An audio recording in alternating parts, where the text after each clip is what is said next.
Hey there, welcome back to the Thinking Horse and Rider podcast. I have a funny story for you because last week, after I hit publish on the episode with Elizabeth Reicks, I realized that I had completely forgotten to include your 10-minute experiment at the end of the episode.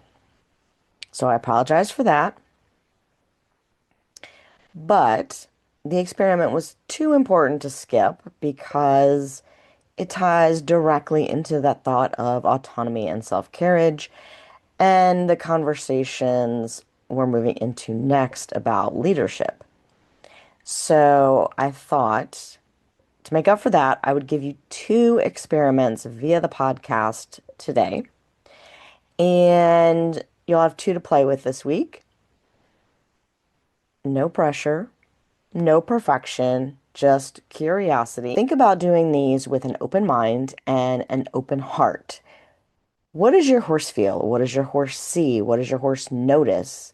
What do you see? What do you notice?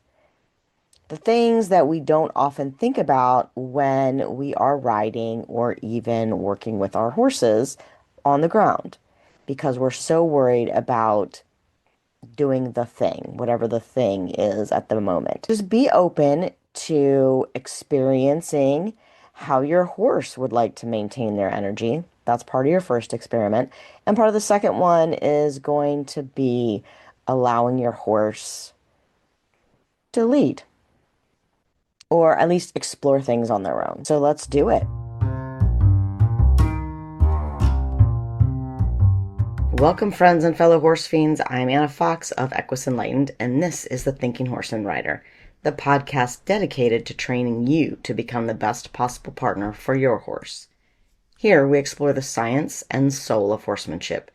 We dive into equine behavior, the psychology of partnership, and compassionate training methods that help you become a thinking rider who creates a thinking horse. Because when you understand how your horse's mind works and show up with empathy and presence, everything gets easier and a whole lot more fun. My goal is to keep riding easy and fun for everyone, while helping you deepen your connection, find more flow, and maybe even create your own unicorn along the way. Whether you're working on dressage movements or just trying to understand why your horse did that thing they did, we'll explore the research, the real talk, and the small shifts that make a big difference in and out of the saddle. So grab your boots, take a deep breath.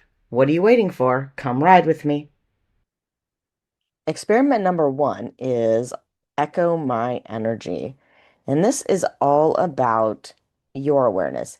It seems like this experiment is all about teaching your horse to maintain their energy because we like to think that we always need to teach our horses something. But really, it's more about being aware of your own energy and when are you tuned in, when are you tuned out. If you train yourself to be tuned in to your horse's energy, having them maintain it will be much, much easier. So we're not going to use bigger aids. We're not using stronger cues. We're not making the horse do anything. We're just noticing and then changing something. One of the biggest mistakes I see riders make is that we accidentally teach horses to depend on us, to keep going, for constant management, for constant input. If you've ever tried to progress in a discipline, a sport, a horse sport, or any other sport, you realize that as you start to climb the levels, it gets harder and harder if you are still having to think about the things that you had to think about in the beginning. Horses are no different. So we need to give our horses responsibility and autonomy to do things, and then we can concentrate on bigger things. So this leg on every stride, the constant clucking, holding the rhythm for the horse, that's not self-carriage. Then we wonder why the horse doesn't develop self-carriage. We wonder why they're not confident in their own movement. It's not really a mystery when you sit down and you think about it logically. Think about how it would work in your own world if someone is constantly reminding you, constantly doing things for you. You don't learn to do them for yourself. So here's the experiment. Pick a gate wherever you feel comfortable. Starting at the walk is always great, but for some people that's actually harder to feel. And some people aren't comfortable enough to do it at the canter. So of course the trot is the middle ground, but you can definitely do it at the walk and at the canter. It's a challenge, maybe a little bit more to do it at the walk and really notice what's happening, but I like to challenge my riders. Decide what your ideal rhythm or energy feels like. Doesn't matter what anybody else thinks, doesn't matter what you think would look perfect on the dressage test or in your hunter hack class or whatever. Find what feels good to you. This will be easier for you to maintain. Find what feels good to you, and then leave your horse alone. You may have to do a little work to get there, especially if your horse isn't used to this and they don't know what you want them to do. So get into the feel that you want, the speed, the rhythm that you want to have, and leave your horse alone. See what happens. This is where your powers of noticing come in. As soon as you leave your horse alone, do they slump off and just start bopping along? Do they speed up? What happens when you stop managing your horse's rhythm? If they slow down, ask them to go faster, a little faster than your desired rhythm. You'd say, go, go, go. The quicker you realize it and the quicker you ask them to go, I didn't say the harsher or the more aggressively you ask them to go, just said the quicker you ask them to go. The quicker you make a change, the quicker your horse will correlate to what they did. You're going to create a clear difference in speed, a little bit more than what you wanted, and then you're going to let them settle back and see what happens. Do they immediately slow down again? Or if you have a speedy horse, do they immediately speed up again? Now, if you have a speedy horse, you're actually just going to do the opposite. When they speed up, you're either going to slow them down or you can divert them, right? You can make a little circle, you can put their nose into the rail, anything that will cause them to want to slow down without you having to manage. As long as your horse is going along without losing the energy that you want, be happy, smile, breathe, enjoy what's going on. Quiet your body and allow your horse to do the work. Now, as soon as they do something different than you want, you got to make a change again. Don't sit there and wonder, oh, are they gonna change their mind? Or I'll just kick a little bit, or I'll just pull on the reins a little bit, or maybe I can just, no. You need to make a change. You need to make a dramatic change so that the horse knows the difference, and so that also your brain knows the difference. Wake it up and say, hey, this is not what we need to be doing. You don't push, you don't nag. You're helping them find a comfortable place where you both want to be. It's kind of like tuning in an old AM/FM radio, right? You got to get it right in the right spot so that you can hear the music clearly. The goal is that eventually your horse is going to start matching and maintaining your energy with less micromanagement from you. Yes, in the beginning, this may seem like more work, but it's one of those things where if you think about how much work you're normally doing in a session, as opposed to doing a little bit of work in the beginning and then your horse maintaining, it sort of balances itself out. And my advice is that we don't overdo this, right? As soon as you feel like your horse has gotten it and they are maintaining without you having to ask, you want to stop before they drop you again, right? Or they speed up, depending on what your horse likes to do, because you want to mark that moment. You want to say, yes, this is exactly what I wanted. You don't want to let it go to the point where your horse doesn't want to do it anymore. And that's a really hard thing because most of us think that we have to do XYZ every time we ride and we have to ride for a certain amount of time. Not true. Just do the minimum and then you can ask for the maximum later. Teach your horse that doing a little the right way is the best way. This is where self-carriage begins. And this is where your riding starts to feel comfortable, peaceful, in that flow state. Your brain can function. You're not worried about this, that, and the other thing because you stop carrying the entire load of the ride on your shoulders. You're giving your horse some responsibility.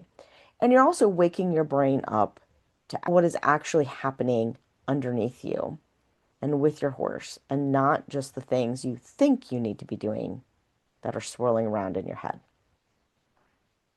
If you go back to the beginning of the podcast and you look for creating the freely forward horse, that episode will show you how to do this in real time. And you can definitely find that on YouTube. I'm not sure if the Spotify episodes that far back are video, so you may have to go to YouTube to find it. It's probably in the Come Ride With Me playlist. Just search creating the freely forward horse. You'll find it. And number two is something that I love to do with horses to help them build their confidence. It's also something that I like to do with horses when people tell me they have problems like leading or trailer loading or something on the ground, because it gives me an idea of what this horse is capable of on their own, if the horse is confident, if they feel like they can explore things on their own. And that is called, at least what I was taught, it was called lead from behind. It's more like lead from beside because it's not like a driving game or, driving with two lines.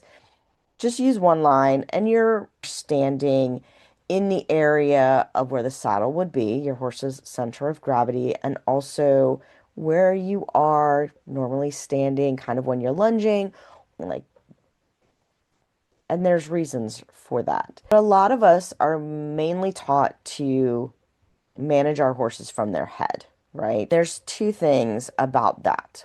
One is it's really hard for the horse to see, especially things that you're doing because you're so close to them. They're also naturally claustrophobic, so you're up in their space. It's also not very safe for the human, even though we're taught that that's the safe place to be. It really isn't. I can tell you from having a trigeminal fracture of my cheek that it is not a safe place to be. So, a horse's head is really heavy and you don't want to get hit by it. If you can lead the horse from a greater distance, you have more leverage, which, if you feel like you need more control, can give you more control. Also, you are in a safer place.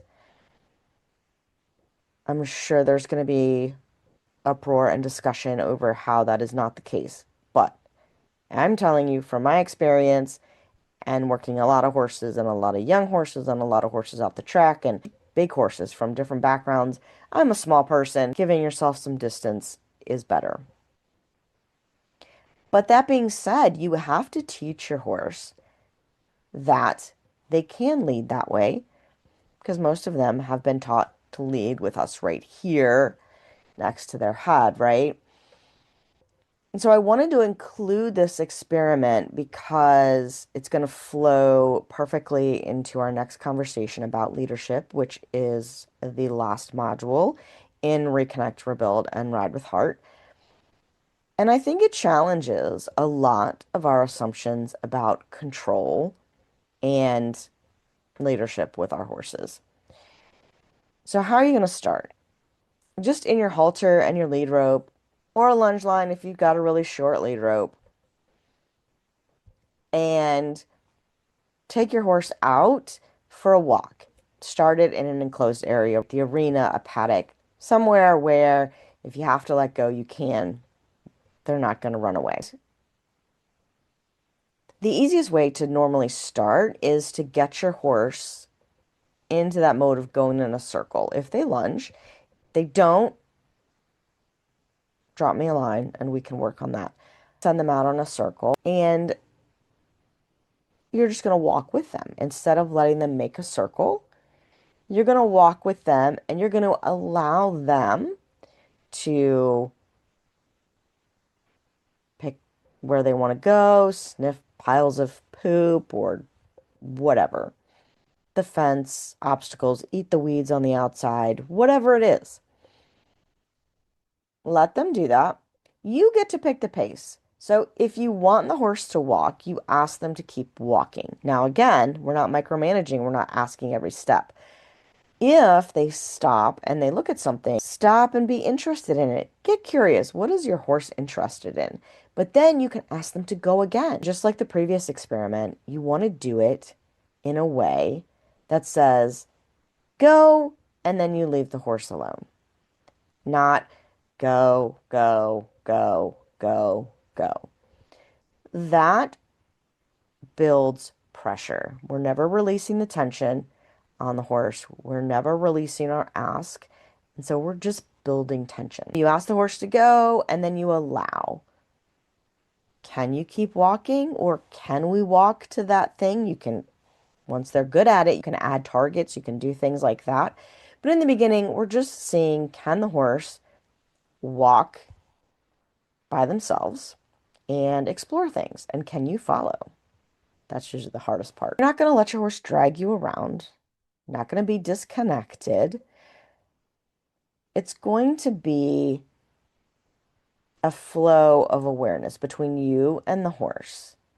You're aware of what they're aware of, they're aware of you and what you're aware of.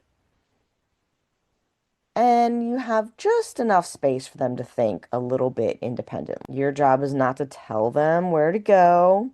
Your only job is to maintain the walk when you want and maintain your connection safely. What's fascinating to me about this exercise is that when you start doing it and the horses stop and they look at something, sniff a poop pile or whatever, and you get interested in it, they're usually like, whoa, like that's just weird. What are you doing? Or they're like, hey, do you want to come see this over here too? And that becomes a really useful tool when you start talking about obstacles, trailer loading, and things like that. If you show your horse some curiosity and they realize that they can look at things without there always being pressure and a plan, or they become relaxed. They learn to relax around those things. They learn to be curious, which is really natural for them, but in the domestic environment, a lot of times we don't allow the horses to be curious. So when you allow that curiosity, it allows them to relax into the situation. It's really fascinating to me how much this exercise reveals about horses and their humans. Don't judge yourself. Don't judge anybody else you see doing it. Just notice what's happening. Can your horse move confidently out ahead? Can you resist micromanaging every step? Can you stay connected but not controlling? 'Cause that's really what leadership is. Think about that in as it pertains to your workplace or your home. You don't want domination. You also don't want helplessness. You want connection with space for thought and exploration. That's what horses want too. And that's what we're going to dive deep into in the next episode about leadership in flow. So, as always, don't worry about getting these experiments right. Don't judge how they go. Don't tie any emotional words to them. The point is noticing what changes in your horse, what changes in you, what feels easy, what feels uncomfortable. That awareness is actually the real training, the real point behind these 10-minute experiments. So, thanks for hanging out for me during this little bonus episode. And I will see you guys next time on the Thinking Horse and Rider. All right, horse fiends, thanks for hanging out with us today.